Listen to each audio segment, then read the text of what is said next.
It's a Drama, coming to you from Taranaki, New Zealand. Hello. Daddy, I love him! Mother thanks you. Right, Mr. DeMille, I'm ready for my close-up. Hello and welcome to the It's a Drama podcast. I'm Liz and today I'm interviewing Katie and David. Katie and David have just arrived in New Zealand. They've been here literally a couple of weeks. They are American and they have come over from California with their family to start their new life in New Zealand. I just wanted to share with you how we met Katie and David. They were making plans to come to New Zealand and they were on the internet looking for everything they could find. And they found our podcast and our YouTube videos and the blog. And from there, they signed up for the free 5-day video guide that we offer about moving to New Zealand. They then went on to purchase the New Zealand Calling Guide, which includes access to a Slack group it's a private community of like-minded people who are doing exactly the same thing and making plans to come to New Zealand. So that's how we became friends, just so you know the background of that. And I have to say, I really want to say thank you to Katie and David, because Katie is a nurse and David worked for the Los Angeles Police Department. And I'm sure they've never thought about coming on a podcast before, but they readily agreed to share their story with us, which I think you're going to love. If you're American or you're not American and you're thinking of coming to New Zealand, it's just that whole listening to someone else's story of how they did it, how they got the visas, how they made that long flight over here, the quarantine, and then settling into a new country with a very small family. So let's jump into the episode. I'm sure you are going to love meeting Katie and David. So welcome to New Zealand. You've been in the country, 3 weeks? Something like that. Yeah, about 4 weeks. 4 weeks. We arrived on March 18th for quarantine. Would you mind just telling us about yourselves, who you are, and what are you doing in New Zealand, all the way from California? Well, I am Katie Blake. We are married to David here. We've got 2 kids, Everett and Margaret. Everett's 5 and Margaret's 4. I actually have been bothering David for about 5 years plus to move abroad, because I visited the UK with him and his family in 2012 for the Olympics, and I caught the bug. And since then, we've traveled to Belgium together, to Budapest, to Paris. Canada. Yeah, we went to Whistler and went skiing and stuff and wanted to discover something new. And this last year has really been eye-opening as far as, life's really short, so make the most of it. So are you from California? Am I right in saying you're Californian? Yeah. Southern California, born and raised. Yep. Never left until 2012. So why New Zealand? Why, of all those places, Belgium, Paris, Canada, England, why New Zealand? We looked at a few places. Me with having so much family in the UK, we thought the UK might be a good place to go work and live. In terms of my job prospects, it would have been us going over and Katie starting work immediately as a nurse, having her credentials transition to the UK. You're British, aren't you, David? I You've am got British. A British passport. I have dual UK-US citizenship. Right. My profession that I worked in for 12 years in California was law enforcement. I was a police officer and then police detective. And that doesn't really translate over immediately into the UK, and it doesn't translate over immediately into New Zealand. Right. But we would have gone. Oh, excuse me. Stop the interview. Did I just see you have a glass of wine?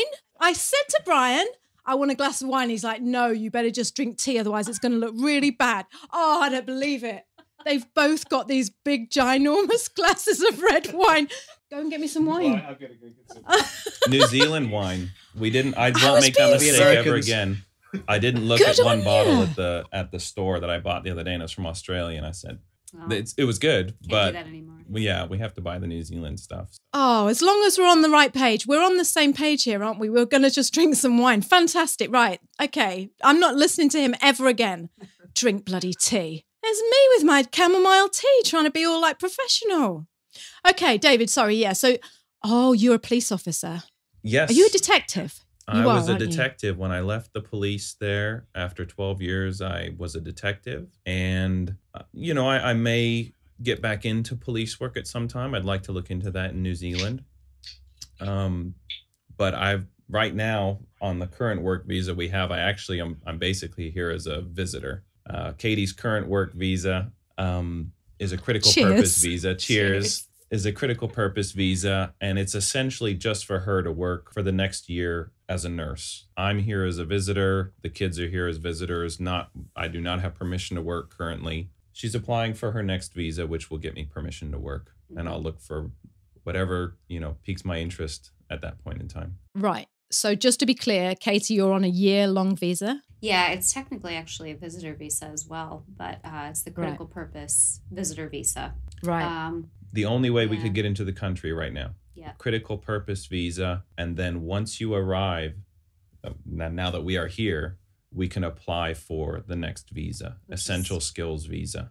Yeah. It's a right. temporary work I'm with visa. you. Which is still a temporary work visa up to 3 years. Yeah. Yeah, but 3 years is long enough for you to be here, isn't it? And, Absolutely. See how you feel. And which leads me to my next question. You've got 2 children. Did you say they were 5 and 3? Is that right? 5 and 4. How did they feel when you said that you were leaving California and you were going over to live in New Zealand? Well, I think the exact story was we sat at the dinner table and I said, Everett, Margaret, how would you guys feel about moving to another country to go to New Zealand? I think Everett was 4.5 at the time. He just turned. He might have just turned 5. Yeah. Just turned 5, and Margaret was. She turned 4 in February, so she was still 3. Right. And so Everett's exact comment was, "Nope, I am going to stay in this house. I am going to die in this house, and so is Margaret." And I said, "Okay, well, Everett, they have parks in New Zealand." And he goes, "They have parks? Can we go right now?" Yeah. And since that day, since he found out there's parks here, which are amazing, by the way, they've been, every day they ask, "Are we going to New Zealand today?" And yeah, that's what they would ask. Yeah. We'd show them pictures of parks in New Zealand. Yeah. Because, of course, for us, for the longest time, you had warning tape around the parks and everything was closed, and just a very different experience for the longest time. So, yeah. Came over here, and now we go to parks every day. We choose a different park every day. We go to, there's a school across the street from the Airbnb, which is obviously, it's open on the weekends as well. Yeah, which that's great. We'd seen from one of your videos or heard in one of your podcasts that they're open and available to use. And, just so much freedom to go out and do that and enjoy that with them. So, you guys went to a dinosaur park today? We went to a dinosaur park today. Yep. Yeah. Oh, well, it doesn't get better than that, does it? No, they it doesn't get better than that. So, Katie, how difficult was it for you to get a job to come to New Zealand? Did you use an agent or? So I don't know if I should say this on air, but you used a recruiting agency. Go on, say it. You used a recruitment agency. I did, yes. So there was a hospital that wanted to recruit me outside of that because we had connections, and that didn't work out. And the agency, actually, I have no obligation to them. They've been very, very helpful, very... Basically, what they do is they put the feelers out. They put in applications for me at different hospitals, and then, talk to the recruitment staff, talk me up, and then get me an interview. So I essentially had to earn the job myself, but they were able to help me put in applications and things like that. So, and they would look at my resume. They have a whole long thing that I have to fill out, and they pass that on so that they can see what skills I actually have and whether or not I'd be a good fit for the position. And don't take anything away from yourself, because as much as they helped you, she worked so hard to get her credentials. Oh, that part, yeah. It was a long process to get her. I blocked it out. That was the whole first part. I remember that. she had to call her old professors and get her the syllabi from her classes from 8 years ago in college. So I have a colleague who was also doing the same thing for Canada, and she had to contact everyone. Her school, she had to do all the footwork herself, whereas New Zealand actually contacted my former professor. So they reached out, which I thought was amazing. And, that was a little bit easier than going to Canada. But yeah. So when was it that when did we first meet? When did we get in touch? When did you get in touch? Oh, I'm not sure. We started watching your videos. I think I reached out and we watched more of your videos. And was it about a year ago? Was it that long? It was probably about a year ago. Yeah. Right. And we didn't even mention to you what kind of got the bug initially for New Zealand specifically was that when the pandemic hit, we started doing an online pub quiz with my family. So it was all at the same time, different time zones, but my family in England would get on. My parents in Las Vegas would get on. We would get on in LA, and then my relatives in Auckland would get on. Yeah. And the Auckland connection is what then we would have our pub quiz, and then for about a half hour or to an hour afterwards, we would just chat with everyone. And if the England camp was all going to bed because of the time zone, the New Zealand camp was just waking up. Yeah. So they were ready to go, and we were having lunch. So we would chat to them for about a half hour to an hour and just talk about life in the U.S., what we were thinking of doing. They immigrated from the UK as well, yeah. Right. And were they just like saying, oh, why don't you come over here? And, were they saying things like that? Yeah.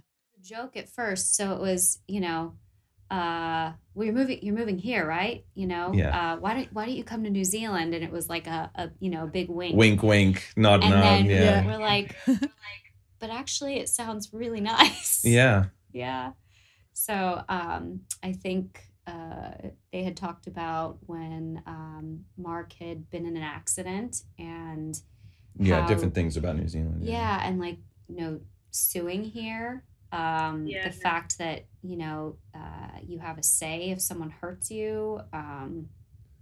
But really it's not, it just seems so safe, and the bringing up of kids and, after he said it took him about 5 years to adjust, but once they had kids here, they couldn't imagine going back to the UK. No. And that's interesting what you say about the 5 years to adjust as well, because someone actually asked me that the other day, and they were like, how long does it take before you really feel at home? And I actually said 2 years, but I think you're being more realistic when you say 5 years, because to totally feel like really, really, really at home here, Yeah. It's going to take a while, isn't it? Yeah. Well, we talked to one of my colleagues yesterday. We went to a barbecue, and he said it took him about 9 months, him and his family about 9 months to decide that they're not going back to the UK. Right. So, well, he's from Britain. You can understand that, can't you?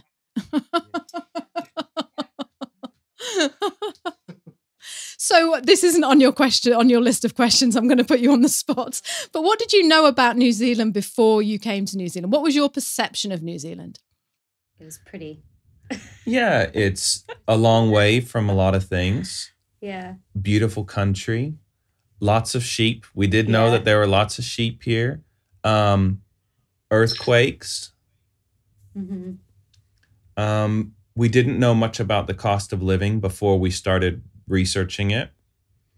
Didn't know too much about the education system. We knew it was socialized medicine. We knew it was very outdoorsy. What does that mean? Socialized medicine. What does that mean? Or as opposed to our insurance and everything else in the U.S. Oh, okay. Healthcare, privatized healthcare and whatnot. Okay, yeah. And we weren't afraid of. Well, we were not afraid of that. We weren't afraid of those things, but and then once I just told Katie, when she started doing her research, I said, do your research, start applying for your credentials, and get that going, and we'll see what happens. We thought the process would take a lot longer than it did for us. Yeah. to be honest. So how long did it take from that conversation that you were sitting at the table with your wine and going, do you know what? Let's just go to New Zealand till when you landed in the plane in Auckland or in New Zealand? How long was that process? I don't even think it was a full year. It was close to a year, maybe a little less than a year. So we probably started talking about it maybe it has been a year. I think we started talking about it in April. Yeah, 2020. And we've talked about it, looking back on it, how fortunate we feel we were, just in terms of, one day she's applying to get her credentials through, and the next week she says, oh, by the way, my credentials have been approved by the Nursing Council of New Zealand. It took longer than that, but it felt like it went by so quickly. And then and then we had a few moments of because we sold our house back in October. We sold our house ahead of time in October, and we were like, are we doing the right thing? Yeah. And then things just kept coming through, and everything was just falling into place, and we're like, okay, we can't ignore that. Yeah, we have to. It worked out so smoothly. The whole process went so smoothly, and again, we thought it was going to take a couple years maybe, and given the pandemic and given everything else and how difficult it is even for people who are residents of New Zealand, New Zealand nationals, to get home. I mean, we feel very, very fortunate to be able to enter the country and come here for Katie to work. Yeah. Oh, okay. Let me think of. I've got so many things I want to talk to you about, but I'm going to drag you back and talk to you about those another time. But I just want to talk to you about your quarantine experience, because there's been a lot of things in New Zealand about them, like, oh, it's a prison, and, these expensive prisons that people are going in. So when I heard that you were coming to New Zealand with 2 little children and you were going to spend 2 weeks in quarantine, I was like, I have got to talk to you about that, because I think that must be a big thing on people's mind, especially with little children. Like, we're going to stay in a hotel room with 2 kids or 3 kids or whatever. So could you just please talk to us about that experience? And just first of all, if you just tell us whereabouts you went, where was your quarantine? So we were in Christchurch at Chateau on the Park. To put that simply, when I posted pictures of the building, friends back home would ask, are you at Disneyland Paris? Yeah, are you at Disneyland? So, yeah, it was really nice. The facilities were nice. So can you just talk me through it? You get off the plane in Christchurch. Hello. If you dream of moving to New Zealand, then you are going to love what I'm about to share with you. 12 years ago, when me and Bri emigrated to New Zealand, we were scouring the internet, trying to find any information that we could about what our life would be like when we got here. And basically all we had was YouTube.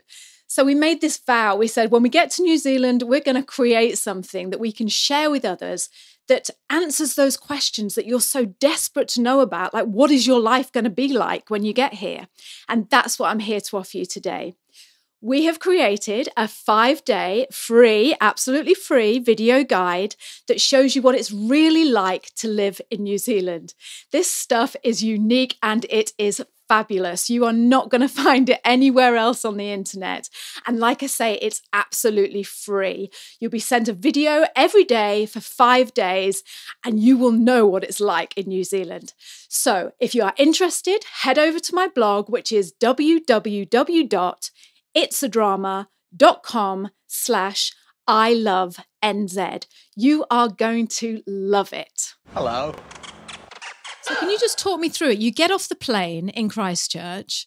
How long was your flight, first of all? Let's start with Auckland. Yeah. I think it was you went to Auckland. You flew to Auckland. Flew to Auckland direct from LA. It was 13 hours. Yeah. And as we landed, they said, oh, by the way, you're not staying in Auckland. You're all going to be flown down to Christchurch. So we'll put you on a smaller plane, fly down to Christchurch, which worked out for us because we're going to be living and working on the South Island here.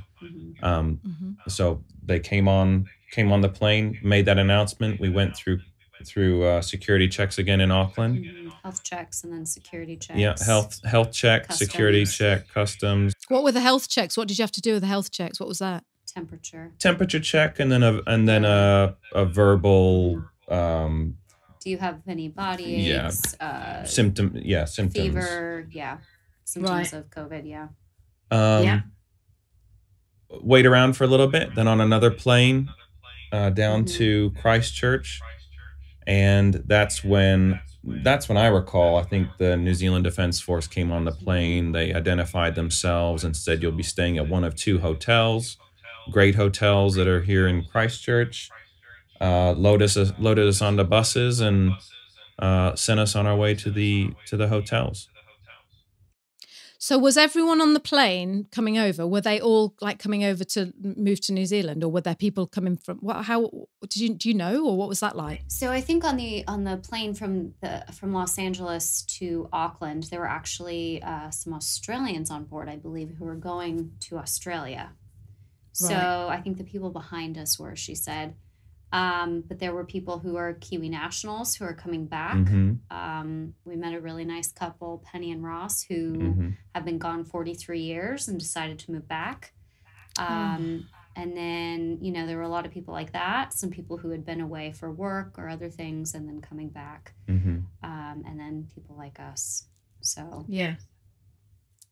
So you get on your plane, you go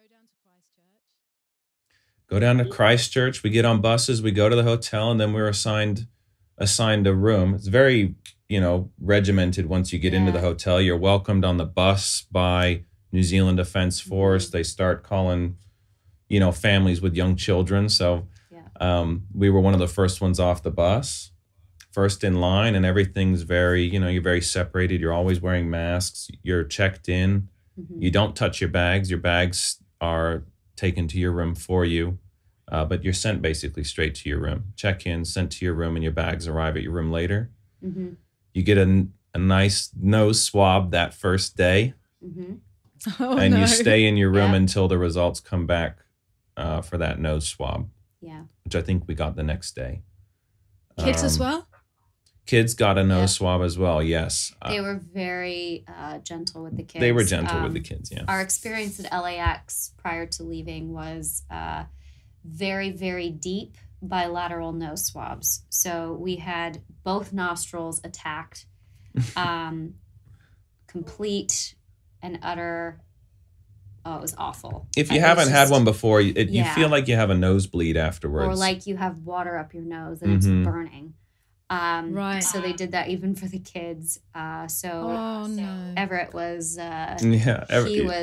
he was kicking and screaming, and we come to do our first one in New Zealand, and he was freaking out. And then they did it, and he goes, oh, "I'm going to go first tomorrow." Yeah, or, "I'm going to go first on I'll the go next first one." next time. Yep. Yeah. So it was tolerable.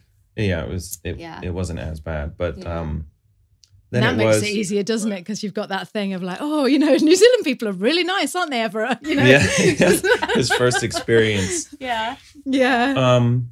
But the first couple of days was basically welcome pack, get used to being in the rooms. We had adjoining rooms. We were very fortunate. The hotel was not very full, so we had adjoining rooms, which gave us that bit of extra space, which we desperately needed. After being on a plane for 14, 16 hours total.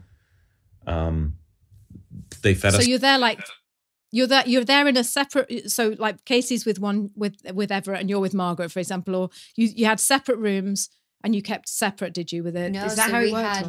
We had two rooms that were adjoining. So we were able to keep our doors open. Yeah. We kept the doors propped open. The kids had one room, we had the other. We watched a lot of TV. Watched a lot of TV, played cards. They brought food 3 times a day. Really nice breakfast with pastries, fresh fruit, juice, milk, cold breakfast. And then you had your choice of 3 different lunches and your choice of 3 different dinners with dessert. And it was... Oh, that's all right. It's pretty good. I wouldn't mind going there. Yeah. Pretty good. We should get up there, bro. I was trying to remember what we had. They had lasagnas, they had curries, they had burgers, pizzas, vegetarian options. Yeah. They had Yeah. lots of lamb dishes. There was a lot of choice. Yeah. Yeah. And was all that included in the price that you paid for, like, is it like a package that you paid? Essentially, yeah, it's all included. You could do your room service if you wanted, or if we wanted a latte or something, sometimes in the morning, we would order a coffee or a bottle of wine sometimes. Tea and instant coffee in the room with a kettle. So that was nice. And when they brought it in, did they like knock on the door and leave it outside, or did they actually come into your room? No, they just leave everything outside. Leave everything outside, and then once we're done, you leave everything back in the bags and drop it outside the room, and somebody comes along and, you know, in the middle of the night, and it's gone the next morning. Yeah, so you start to hear the crinkle of paper bags, and, you know, you start salivating. You start salivating, You're like, yeah. We heard that. We heard that before, didn't we? I think I put that on the chat before, didn't I? I? Brian, I think it was our brother-in-law who was staying in quarantine. He's like, literally, you hear them walking towards your door. Your mouth starts watering. We got fed so much, we weren't even hungry, but we ate anyway because it was it was there. And what about the outside facilities? What were they like? What were you allowed out? Yeah, it was beautiful where we were at. We were very lucky. We had trees and a big open grass area. Plus, I guess it would have normally been the front drive. Yeah, like a circular driveway. Yeah, so we had that. We about halfway through, so we all would walk in one direction, which is a little prison-like, I guess. And about halfway through, one of the New Zealanders decided to switch up the way we went. So everybody was so confused. Oh. But it was always a troublemaker, isn't there? Always a troublemaker. Yeah. Wearing a t-shirt and shorts when it was cold out, Liz. Yeah. Bloody rebel. But we were very fortunate because we'd looked up other people's experiences, because everybody's you can find it everywhere. People are posting online about their experiences. There's a Facebook page for it too, yeah. And some people in Auckland are in tinier, smaller hotel rooms, tiny hotel rooms, and their outdoor space is a parking lot, or it's a, they have to get on a bus with other people in their group and get bussed out to a field somewhere. So we were so fortunate that we just walked downstairs. We had this open green space. And I think for 2 or 3 days, we got 2 hours in the morning and 2 hours in the evening. Oh, that's okay. Yeah, we took full advantage of that. The kids got... Did you meet anyone? Did you meet any friends? Or, did you meet, like, were you allowed to, like, congregate with other people? Or do you have to stay separate? The first set of Defense Force was a little more lenient than... our last few days, but we did have a lot of chats with people. Everyone did keep their distance pretty well. And we were all wearing masks. We did meet one couple who the kids asked them if they would be their grandparents. The kids were just attached immediately. Yeah. We'd be trying to do our walk or get some exercise in, and the kids were just off running and just following them, their little shadows. It started off as a scaring game, and then they were attached. So we've kept in contact with them. They're off to Nelson. And actually we have their daughter back in the States has a mutual friend with us. A really good mutual friend of ours. Oh, really? Really good mutual friend. So small kind world. of funny. Yeah. So, but everyone was really nice. So how was it with because I cannot imagine being in a hotel room and not, I mean, I know you were allowed out, like you just said, you were allowed out for 2 hours, but I don't know, little kids, especially that age, they find it hard to comprehend, don't they, that they can't go to the park or they can't leave the building or whatever. How was it okay? How was it? Well, how did you cope? I think a lot of things. One, our kids have been kept away, and we've kept ourselves away from people for about a year. So they were understanding given the pandemic. They were understanding. We were just honest with that. We were honest and clear with them about that. Yeah. We did bring a backpack full for each of them with coloring pencils, markers, stickers. We had scissors packed away, all sorts of other. It was the Ministry of Education. Yeah. Ministry of Education has packets for the kids. So we just called down to the front desk, They delivered a box for each of the kids. With a few books, paper. Books, paper, more Yeah. coloring pencils, chalk for the sidewalk, all sorts of brilliant. stuff. Yeah. And as I said before, the TV. So when Yeah. one day the beds were on wheels. They were both in a double bed in their room. So they were on wheels, and we turned that into a fort. We turned that into a fort 1 or 2 days. Ripped Yeah. apart the beds and turned that into a fort. Oh, that sounds like fun. So, Isn't yeah, it? Sounds great. we That tried sounds our brilliant. best. By the end of it, we realized it went by pretty fast, and we kind of dreaded it. I dreaded it a little bit going in, and then we got out, and I was like, "Oh, we did it! Mhm. Wow!" Yeah. You just tell me the truth here now, Katie. I bet you were dreading leaving that hotel room, weren't you? A little bit. I bet you thought, oh no, real life. Mhm. Yeah, but you know what's so funny? I wasn't sleeping, and I think it was because I wasn't doing much. I mean, we walked for a lot Mhm. during the day, but then my mind was just, I don't know. I think, I wasn't tired.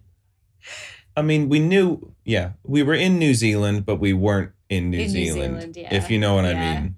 We, Yeah. we'd arrived, but we still hadn't started our New Zealand experience, even though this is part of the whole, whole experience of coming into the country. Our New Zealand experience had not started in terms of once we got out, that we were able to get out at 6:00 in the morning on a Thursday. Yeah. Went out 'Cause and it's when your plane lands in New Zealand. our quarantine started when our plane landed at 6:00 in the morning in Mhm. Auckland. So Yeah. 2 Right. weeks from then we were able to get out and went out and had breakfast in a cafe with other people for the first time in a year. Yeah. It was a bit strange. Yeah. A bit strange. I was just going to say that. I cannot, because I know that you said on the chat that you took your kids to a park Yeah. and you got really emotional. Yeah. And I just, even coming from England 12 years ago and going to a park and thinking, I don't really have to keep my eye on them, was a big enough culture shock. But coming from a country that you've just spent a year not doing any of those things, and then coming to a country like New Zealand, where not only is it free, but there's just no sign of it, is there, Katie? There's no sign of COVID, and it's such a, I don't know what to say. It feels like you feel like you're on a bit of a different planet, don't you? It's just, and you must have had that doubly because you've come from America. It's just, yeah. How did that feel? Yeah, it was. I actually had a second wave of that emotion the other night. We went to a Highlanders rugby game, and it was, whoa. I don't know if it was the sound of the bagpipes Mhm. compounded it, but it was just, wow. I am sitting next to other people. I have no mask on, and I am around. We're all screaming. We're all shouting, and getting wound up, and Thousands okay. of people. Thousands of people. yeah, and it was kind of I was guarded, but also trying to enjoy it and trying to just let loose and enjoy it. And being at work today without a mask on was incredible. That was Mhm. also very strange. And I do find it a little weird. A lot of people wear masks on the buses, but nobody wears masks in shops or at a rugby game. Yeah, it's mandatory. mandatory, Never want yeah. to wear them. Yeah. Yeah, I think one of the things too was seeing the kids out and play. They're making up for lost time. They are all every day. Hey, can we go to the park? Hey, can we go hang out with other kids? One of the things that got us both, I think, a little bit was our daughter said, our 4-year-old daughter said to us, "Hey, can I go and touch other people?" I went and I played with other kids. Look, I held their hand. That's She's a okay. very lovely one. Yeah. So I think you can just see how much it means to them to be able to have that, human contact, that physical contact that they've just been missing out on. That's hard for them at that age. Because it's Yeah. most of their life. That's It all is they've known, most of their isn't it? life, yeah. You know? And that's what I was just going to say to you. This is a completely off-topic conversation, but just, do children that age, do they remember what it was like a year before COVID? You know, the year they've just spent, do they remember? Or are they just too young to remember what? I don't know. They talk about school every once in a while Yeah. when they were in school or when they were in Daycare. daycare and friends Yeah. they had in daycare. And But, you know, we also we lived on a street where all the kids played together and Mm-hmm. they were all about the same age. You know, so they talk about missing them a lot. But it's hard to say. It really is. Yeah. I mean, like I said, they really did pick up right where they left off. They Yeah. are out Yeah. and happy, and Yeah. They're resilient children, aren't they are very Yeah. resilient, Yeah. and Yeah. they can't wait to start school. We've driven past the house we're going to rent. We've been and seen it and everything, and there's a little school that I will look forward to walking them both to. Yeah. And there's a little school that our daughter Margaret will be going to, and she always says whenever we drive by or there's a similar kindercare, she goes, "There's my school, Dad. There's my Yeah. school." Oh. Yeah. They're just excited that's to get back lovely. into it. Yeah, it brings a smile to your face. Have you discovered yet in the short time that you've been here how New Zealanders are they're so welcoming to children and so friendly, and Yeah. it blew me away coming from the UK, honestly, with small kids. Did you find the same? Yeah. And so patient. They're just, Yeah. like, I think you said in one of your podcasts, I remember, you know, that you'll be in the grocery store and your children will be screaming and people will just look at you with a sympathetic face, or even try to entertain the kid for you. You know, and especially our first trip, Everett was tired and, you know, we had driven 4 hours from Christchurch to here. They were sick of being in a hotel and he was a little wild, but people were okay with it. They just kind of giggled and moved on. Today, There's all sorts of examples. I just thought of we went to a restaurant and the wait staff would just entertain them and bring them colors, crayons and paper. But that not only that is our son he is so Very inquisitive outgoing. and outgoing and will constantly ask questions and say, hey you, or walk over to the to their table. And they listened Soaked to it everything up. he had to say. They answered every little question he had. The guy at the rugby game, one of the security staff, Oh, yeah. Everett was sat right in front of him, and he goes, there was a bounce house off to one end that we didn't have access to. And Everett's like, hey, excuse me, can I go in there? How do I get in there? And he asked him, I think, probably 10 times. 10 times in the first half of the game. But he never lost patience with him. He No, always he was was attentive to him. And, Yeah. you know, a lot of your your coworkers too have been Yeah. just excellent with the kids. Yeah. You know, and we're trying to meet new people and meet her friends, and her boss is just taking the kids off to go play, or played with the kids in the backyard when we had a barbecue at their house, and It's incredible. Yeah, and they, you know, they pick up on all the little things the kids like to do. It's just really, you're going, well, yeah. It's like it's not the Twilight Zone, but it's kind of the Twilight Zone. Yeah, you're going, there's a place like that really exists. Yeah. And I'm so glad you said that, because when people ask you, oh, so what is it like in New Zealand? And you're like, and you say things like that, you can almost feel that feeling of like, oh, really? You know, I don't think so. You know, it can't be that good.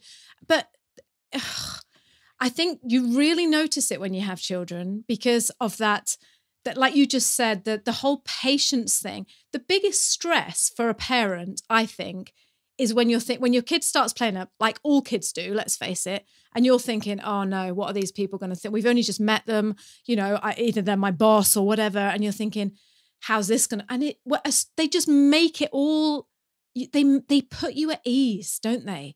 You know, with their calmness. I think that's the word. It's just that calmness, and you're just like, oh, I don't need to get stressed. You know, I don't need to be worried about this. And all of a sudden your stress levels go down, and then the kids' stress levels go down. And you just couldn't, yeah. It's really, really difficult to tell someone that unless you're here and you experience it for yourself, isn't it?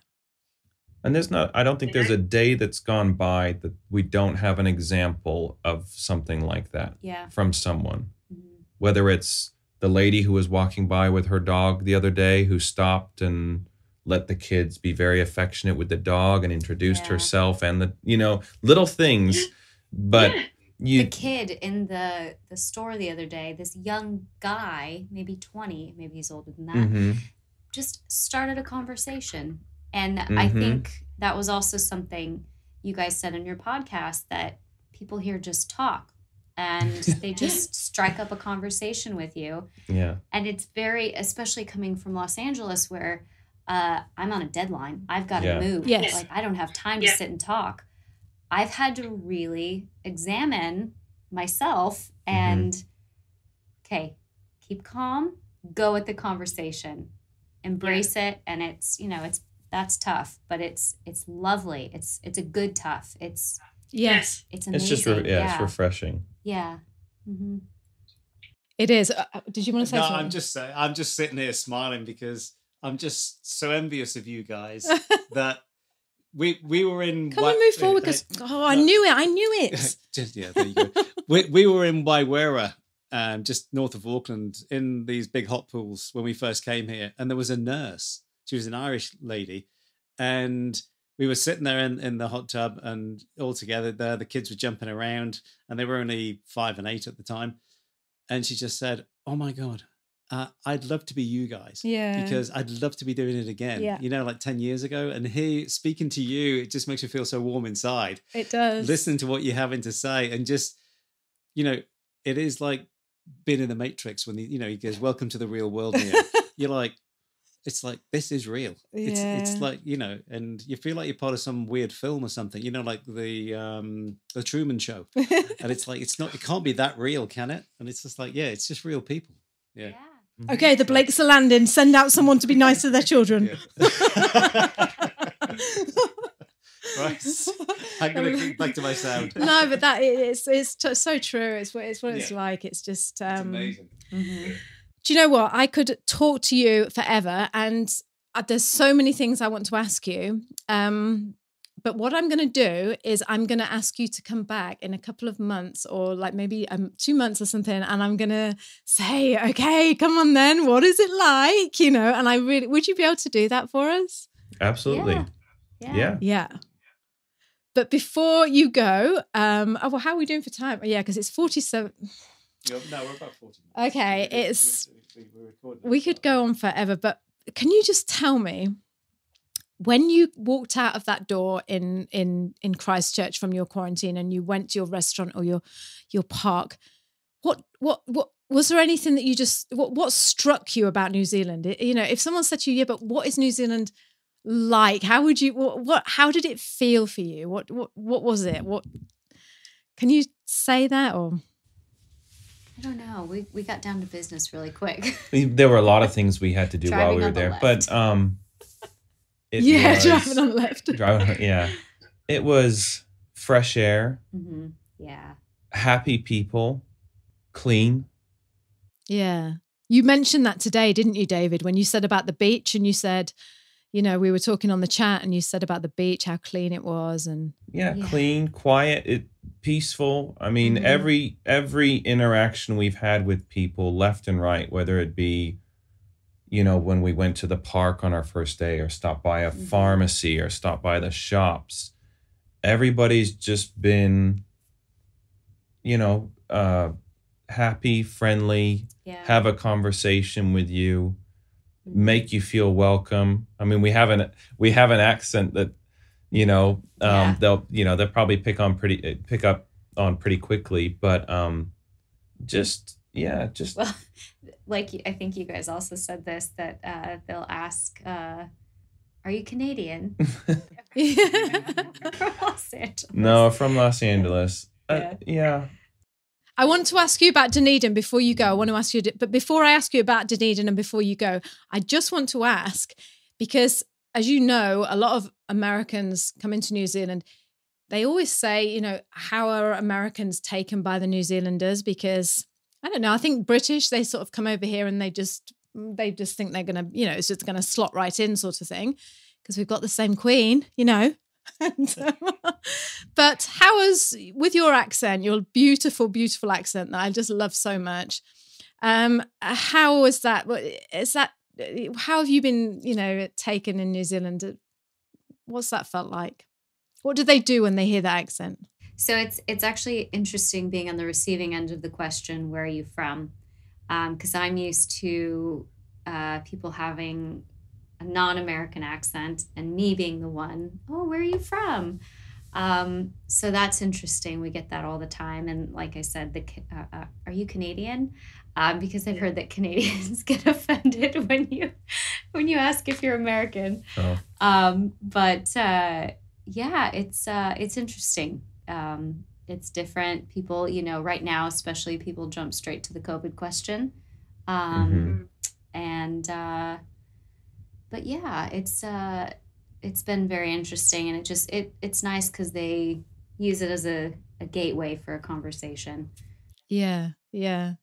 I find with the New Zealanders, they're very into travel, or there's a lot of New Zealanders that love to travel. So they're genuinely interested about where you're from and what you're, you know, The kid at the store the other day, his parents were missionaries, and where did he go to school? He was in Africa. He was in Africa, yeah. But he spent some time in Texas, I believe it was. Yeah, some time in the U.S. And so he said, it's just so refreshing. And he had a funny accent too. And he's, well, it wasn't funny, but it was not American, not Kiwi exactly. And he was, you know,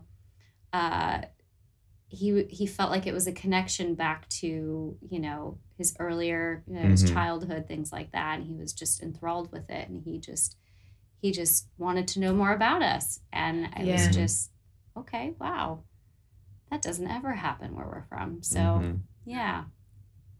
And I bet you, David, I mean, I know Katie's going to be working, but I bet you any money that Everett and Margaret's school, when they get to school, I bet you, if you said to them, look, would you like me to come in and talk to the class about America, or, you know, being a policeman or whatever, they will love that.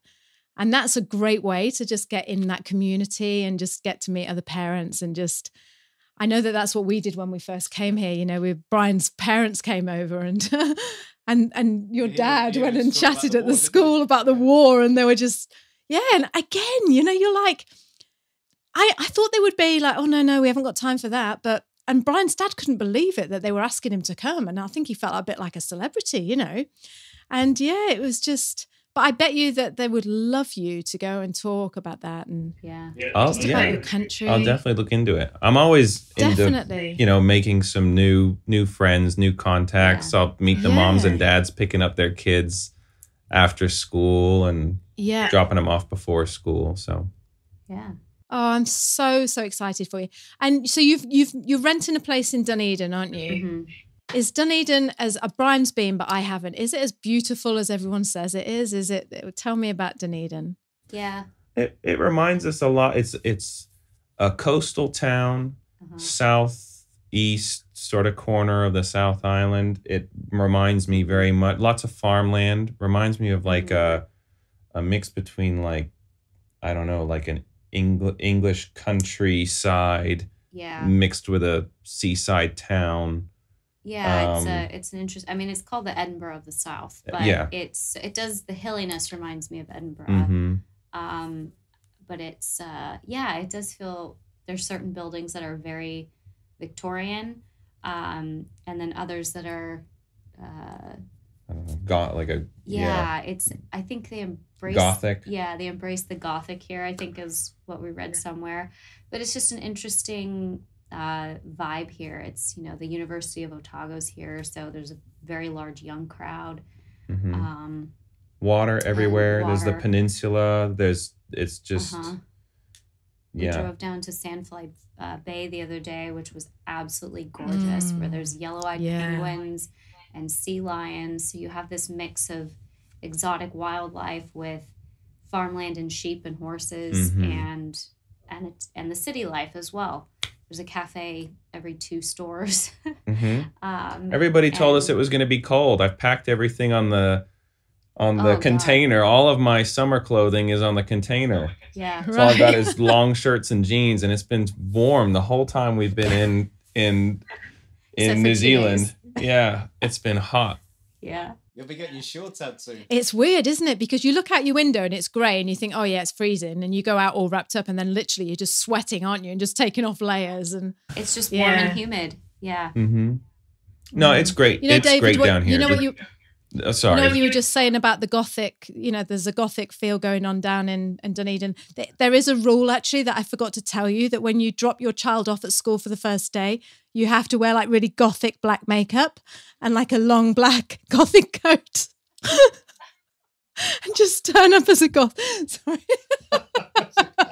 No, sorry, that's not true. And a kilt. Yeah. This is why we're not allowed to have wine on the podcast, David. There is a kilt shop. There is a kilt shop in town. Yeah. I was told by my Yeah. Auckland family that It's a I need to Scottish go shop. buy a kilt. That'd be great. Yeah. Yeah. I cannot tell you how happy I am to see your faces just in New Zealand. Honestly, I just you messaged me and said, "Oh, we sit around our little fire and we listen to your podcast when the children have gone to bed." Do you remember that? And ever since you told me that, me and Brian always talk about you, and we were always like, "Oh, I wonder if that couple in America, you know, I wonder what they're doing now." And now you're here, and it blows me away. It's brilliant, isn't it? Oh yeah. You know, it's just. It is. Yeah. It's still it's a bit of a blur. The last year's been a bit of a Yeah. blur with everything that's gone on, and then obviously we both left our jobs in the US to come over here. Good jobs. Good jobs. Yeah. But for good reasons, for everything that we're gonna, we hope to take advantage of here in the country. Yeah. Well, looking at your face, David, when you said that, you can take your kids to a park, and I can see it just sort of like, and you're never going to forget that. And that's No. what it's about. It's not about the money. It's about that time. You know, Yes. it's like Katie said before, it's such a small, especially when you work with what you do, being a nurse and stuff, it's just like, about things like that. And it's gone in a heartbeat, isn't it? Like, and I just think it's just, and that's what, me coming to New Zealand, and we did a podcast that we never released. And I'm talking about driving down on my quad bike on the beach, whooping and jumping over streams and stuff, and just thinking, I'm here. And then you go home to your kids and you're like, come on, you jump on the quad bike with me and let's go for it's just great. Yeah. It's like, you can just do it, Yeah. And It's people great. are just willing to let, like you said, they're willing to just let kids try things and, learn. And oh my gosh, how incredible. Yeah. Yeah. You're gonna, when you get here, for other people who are listening to this, you're gonna see stuff every day that just you go, wow, it's Jaw-dropping. amazing, and this is Yeah. how it should be. Why isn't it like that back there? We went to the beautiful beach today with the kids, and they had the life, I can never remember the term, but the life surfers, or the life, Yeah. the kids Surf life life-saving. surf Yeah. life-saving. And I'm going, Surf life-saving, yeah. what time is it? It's why isn't everybody in school? Why are all these people out here? Just a bunch of kids with the instructors doing at 1:30 in the afternoon on a Monday, out doing the surf life-saving. I'm going, Life this skills. is, but it's It's life Yeah. skills. life skill, but it's incredible. Yeah. I just don't feel like you get that elsewhere, maybe, but Yeah. Mm. I can't wait to catch up with it. But I just want to say before you go as well that I just want you to go easy on yourself, because, you have done a massive, massive move. Not only have you been through a big year of hell, basically, upheaval and hell, and you've just, on top of that, you've moved to New Zealand. And normally moving to New Zealand is the one massive thing that you're going to do in your life.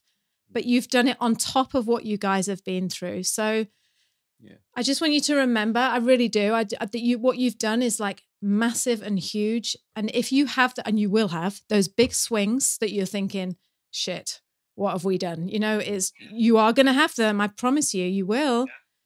Give yourself a little bit of slack, guys, and just remember what you've done.